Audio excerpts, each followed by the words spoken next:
video conference application tutorial with Amazon Chime SDK.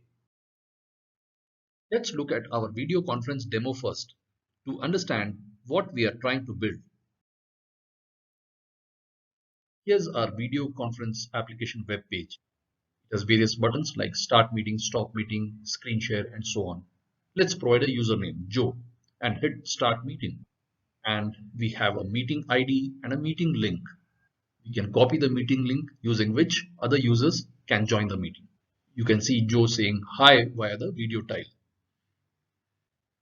Okay, now let's go to another browser window and using that URL, open this web page where we will provide a username Bill and then hit join meeting. Now Bill can be seen in a video tile and Joe's video tile is also visible here now because there are two people in the meeting and they are saying hi to each other. Okay, now Bill decides to do a screen share and hit that share button.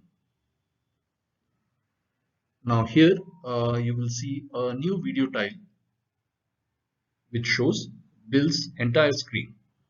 Okay, there it is. Now let's go to Joe's web page.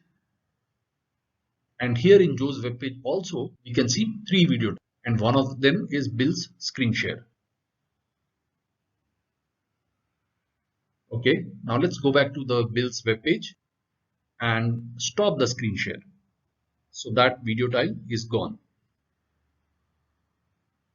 Now back to Joe's web page and you can no longer see the screen share. Back to Bill's web page and now we will exit the meeting. So Bill is no longer in the meeting. Now let's go back to Joe's web page and Bill is gone.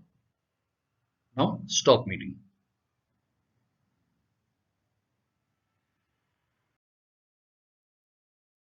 Here's a high-level architecture of our application. Client application could be a web page or a mobile application. However, we will be developing a web-based application here.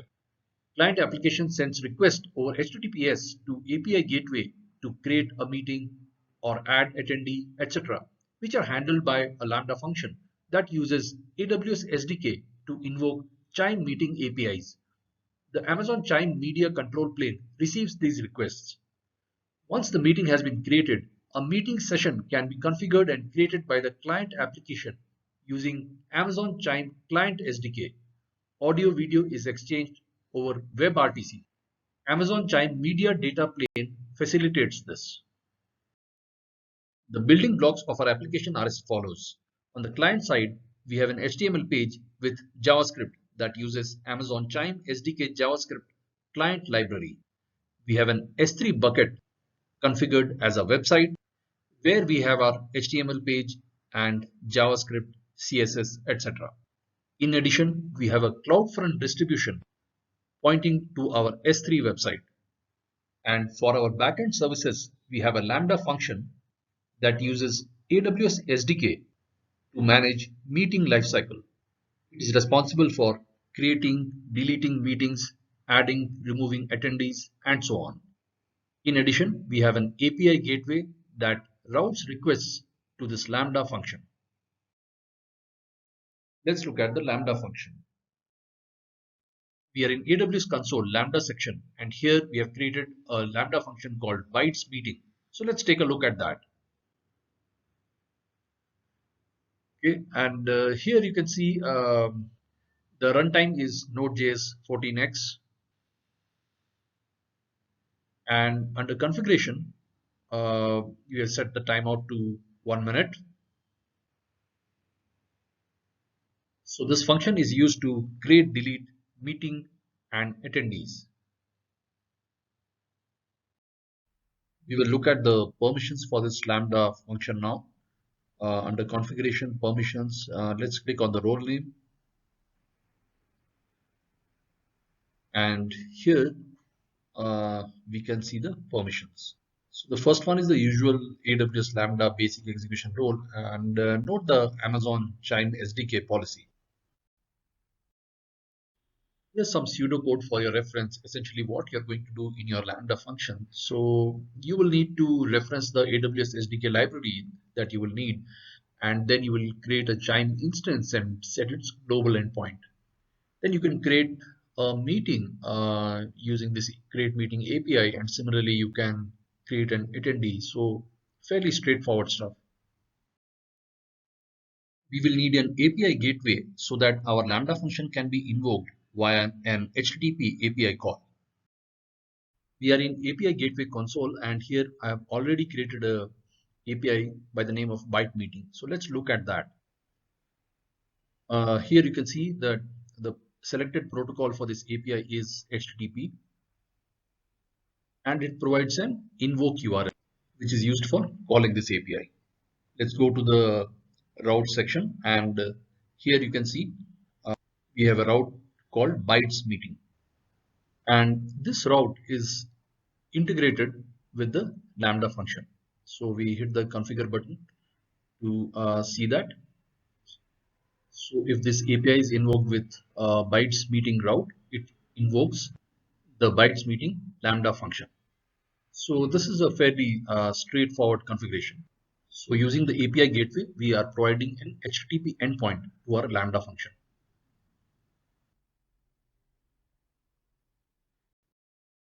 Next, we will look at S3 bucket and website setup. We are in AWS console S3 section, and here we have a bucket called bytes meeting, where we place our web resources like index.html and various assets like JavaScript, CSS. You will need the Chime SDK, JavaScript, and your own client JavaScript code. And then we have a minimal CSS.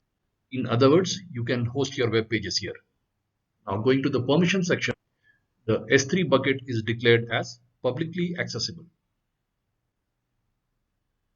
Okay. And now under properties, we configure this bucket as a static website hosting bucket, right? So that is enabled. And this gives you a bucket website endpoint. Here's an example of the kind of HTML that you would need. So you would be importing your Amazon Chime SDK, and then also your own custom JavaScript that would orchestrate the video conferencing on the UI, and then some buttons to start, stop meetings, and so on. And a div HTML element to which you would dynamically attach your video tiles, etc. Here's the pseudocode for our client-side JavaScript. It will use Amazon Chime SDK client JavaScript library. So set the path to the Lambda function via the API gateway, and you can send the create meeting request to the Lambda function. And once you receive a response, you would create a meeting session on the client. And then you can declare some observers and add those observers for the meeting session. Observers help you monitor and act on lifecycle events of the meeting. And finally, you start audio video.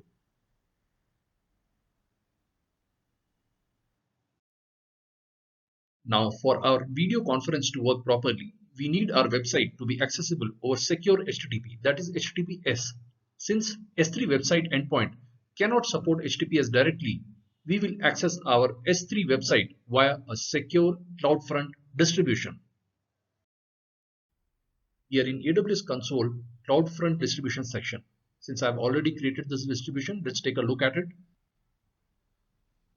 Here it supports various HTTP versions. It has provided us a distribution domain name via which we will access our S3 website. And you can see the origin is pointing to the bytes meeting S3 website. Okay, let's look at the behaviors. Our protocol policy is HTTPS only. And for the duration of development, disable the caching. So that's a simple CloudFront distribution.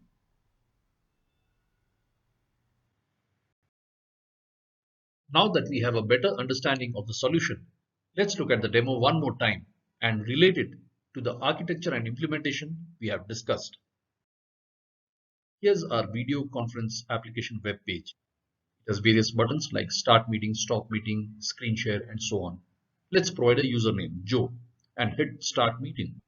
And we have a meeting ID and a meeting link. We can copy the meeting link using which other users can join the meeting. You can see Joe saying hi via the video tile. Okay, now let's go to another browser window and using that URL, open this web page where we will provide a username Bill and then hit join meeting. Now, Bill can be seen in a video tile and Joe's video tile is also visible here now because there are two people in the meeting and they are saying hi to each other. Okay, now Bill decides to do a screen share and hit that share button. Now here you will see a new video tile which shows Bill's entire screen. Okay, there it is. Now let's go to Joe's web page. And here in Joe's web page also we can see three videos and one of them is Bill's screen share.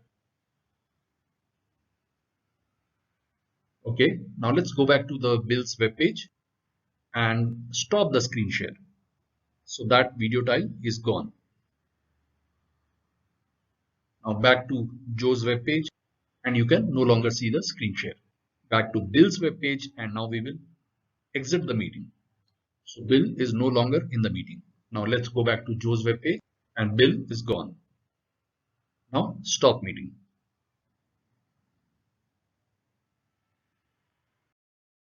Now with that we come to the end of our video conference application tutorial using Amazon Chime SDK.